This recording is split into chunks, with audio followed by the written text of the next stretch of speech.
Saya pernah debat dengan Syiah di YIN Jember. Ini belum masuk YouTube, tahun 2015. Makanya saya ceritakan, kalau yang sudah masuk di YouTube, lihat aja langsung. Siapapun, kelompok-kelompok aliran yang menyimpang harus dihadapi. Orang liberal, orang Syiah kok harus dihadapi.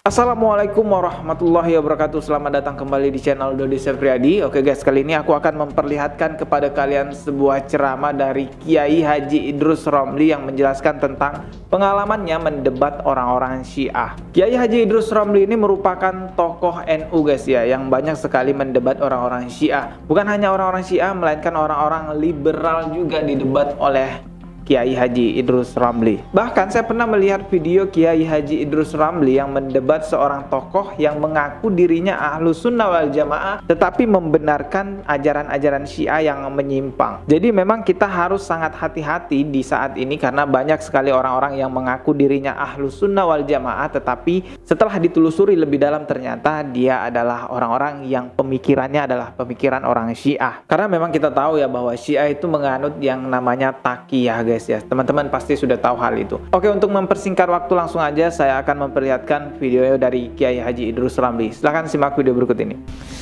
Saya pernah debat dengan Syiah di YIN Jember.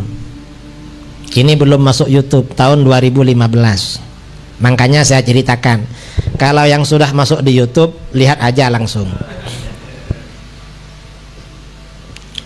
Setelah debat berjalan 1 jam, yang Syiah ini 2 orang, alumni KUM semua, satunya 9 tahun di Iran, satunya 8 tahun. Saya sendirian di kampus. Yang menjadi moderator, wakil rektor, saya sendirian. Dapat 1 jam, yang satunya gak bisa bicara karena terbawa emosi, gak bisa bicara. Orang debat itu jangan sampai emosi, harus santai. Karena kalau emosi, nanti pikiran gak terkendali dan gak bisa berpikir. Dan walaupun benar, kesan pada orang-orang, orang yang emosi itu kalah kalau berdebat. Tapi kalau orang yang santai, kesannya itu hebat ini bagi orang yang nggak ngerti persoalan. Loh kenapa? Itu cuma dihadapi dengan senyum-senyum itu. Itu cara debat ya. Jangan harus mampu mengendalikan emosi. Nah, yang 1 orang ini yang dari Jakarta terlalu emosi gak bisa ngomong. Akhirnya yang dari Malang itu yang ngomong terus. Dapat 1 jam, yang dari Malang ini gertak pada saya. Ustadz, apa? Gimana kalau dialog ini gak pakai moderator? Kita langsung aja kata. Ini kan gertak namanya. Ini gertak. Loh, saya gertak balik. Loh, bagi saya gak apa-apa gak pakai moderator. Tapi dari tadi kan kamu kewalahan, padahal pakai moderator. Kira-kira kalau gak pakai gimana? Dan sepertinya kalau gak pakai kamu tambah berat menghadapi gitu. Ya apa? Pakai moderator apa enggak? Ya pakai dah katanya. Nah, ini namanya kalah apa ya? Ini kalah gertak namanya. Digertak juga, tapi gertakannya itu harus santai gitu. Kamu mau debat apa tadi yang bilang nggak pakai moderator? Lalu kata dia melihat Allah di akhirat. Lah kenapa? Kan memang beda antara Syiah dengan Ahlus Sunnah. Kamu gak beriman Allah dilihat di akhirat, kami beriman. Apanya yang mau debatkan? Nah terus kata dia, apa dalilnya? Loh saya yang tanya, kan kamu yang berpendapat. Kamu yang ngajak, dalilnya kamu Allah gak bisa dilihat itu apa? Akhirnya kata dia ayat Al-Quran, kisah Nabi Musa. Qala rabbi arini anzur ilaik, qala lan tarani. Tuhan, Musa berkata, Tuhan perlihatkan engkau kepadaku, aku akan melihatmu. Qala lan tarani, Tuhan berfirman, kamu tak akan melihatku. Berarti Allah kan gak bisa dilihat. Berdasarkan ayat ini di dalam kitab-kitab tauhid sudah ada. Lalu kita terangkan, justru ayat ini menjadi dalil Allah bisa dilihat. Loh kok bisa? Pertama, Nabi Musa minta melihat kepada Allah, minta melihat Allah. Seandainya Allah ini gak bisa dilihat, Nabi Musa gak akan minta. Mengapa? Karena ini persoalan tauhid.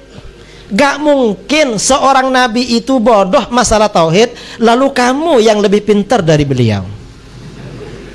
Masa pintar kamu dari Nabi Musa? Nabi Musa ini nabi ulul azmi, gak bisa disamakan dengan orang biasa. Ini nabi. Ini yang pertama. Yang kedua, ayat ini ada terusannya, walakin inzur ilal jabali fa in istaqarra makanahu fasawfa tarani. Tapi kamu lihatlah gunung itu. Kalau gunung itu bertahan pada tempatnya, maka kamu akan melihatku. Nah, akan melihatku berarti bisa dilihat. Cuma gunung itu gak bertahan, oleh Allah dihancurkan. Lalu Nabi Musa pingsan. Seandainya gunung itu dibuat bertahan oleh Allah, kan terserah kehendak Allah, berarti Allah bisa dilihat. Karenanya kata para ulama, dalil kedua Allah bisa dilihat dari ayat ini. Melihat Allah di dalam ayat ini digantungkan pada perkara yang jaiz, pada perkara yang mungkin, yaitu bertahannya gunung. Berarti melihat Allah itu perkara yang mungkin berdasarkan ayat ini. Gimana kalau dibalik dalil kamu oleh saya? Kamu cara menjawab saya gimana? Ya gak bisa. Ya makanya kamu harus pakai moderator. Cara apa namanya? Cara menghadapi, cara debat ya seperti itu memang. Dan harus dihadapi. Siapapun, kelompok-kelompok aliran yang menyimpang harus dihadapi. Orang liberal, orang Syiah kok harus dihadapi. Kalau enggak nanti orang awam menyangka mereka ini benar. Kalau orang awam menyangka mereka benar, buktinya ustadz-ustadz saya gak mampu menghadapi mereka. Jangan-jangan mereka benar. Gak bisa begitu. Kebenaran itu pasti menang. Kebenaran itu bisa dibuktikan secara ilmiah. Ini cara contoh ya, cara dialog. Ya kalau ingin pandai diskusi, mulazamah dengan saya 2 bulan. Saya ajari, ya tinggal di rumah saya, nanti kalau saya ceramah kemana, ikut saya, dengarkan ceramah saya, nanti sudah bisa insya Allah. Atau YouTube saya, YouTube yang ada saya itu dengarkan semua. Untuk caranya kan banyak teori-teori itu. Ya, itu tadi penjelasan dari Kiai Haji Idrus Ramli. Jelas sekali guys ya, siapapun kelompok yang menyimpang dari ajaran agama Islam harus dihadapi, entah itu Syiah ataupun liberal.